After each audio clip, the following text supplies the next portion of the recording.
લખતર શહેર સહિત તાલુકાના ગ્રામ્ય વિસ્તારમાં અયોધ્યા રામ મંદિર પ્રાણ પ્રતિષ્ઠાની ઠેર ઠેર ઉજવણી કરવામાં આવી હતી.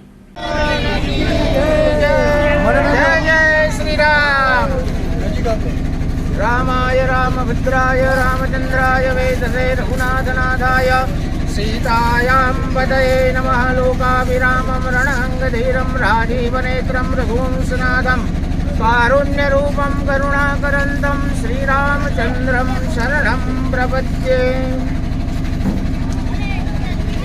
આજના દિવસે 22 જાન્યુઆરી 2024ના રોજ 2024ના દિવસે આજે આપણા અયોધ્યા ધામની અંદર ઘણા વર્ષ પછી ભગવાન રામના મંદિરનું જે નિર્માણ થયું અને આજે ભગવાન રામ પોતાના નિજ ગર્ભગૃહની અંદર સિંહાસન પર બિરાજમાન થવાના છે, ત્યારે આખા વિશ્વની અંદર ઉત્સવ થઈ રહ્યો છે. એ નિમિત્તે આજે કડુ ગામના સમસ્ત ભાઈઓ બહેનો યુવાનો બાળકો બધા ભેગા મળી ભગવાન રામચંદ્રજીની ખૂબ ધામધૂમથી શોભાયાત્રા કાઢવામાં આવી રહી છે.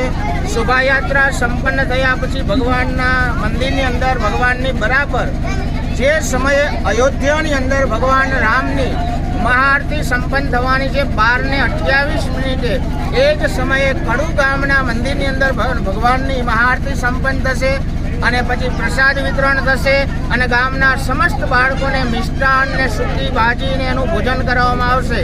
બોલો શ્રી રામચંદ્ર ભગવાન કી